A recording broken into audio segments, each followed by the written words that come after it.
อันนี้จะเป็นโซนเครื่องดื่มนะครับนี่มีหลากหลายยี่ห้อเลยนะครับเดินมามุมนี้ก็คนก็จะเริ่มบางเบาแล้วนะครับนักท่องเที่ยวเริ่มบางตาแล้วก็จะเดินไปเรื่อยๆครับโอ้นี่ไอติมใหญ่ไอติมใหญ่แล้วก็เดินอยู่คนเดียวนะครับ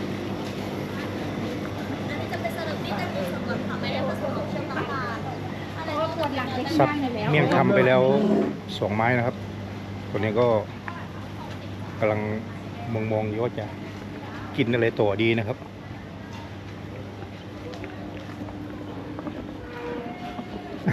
เดินไปเรื่อยๆครับ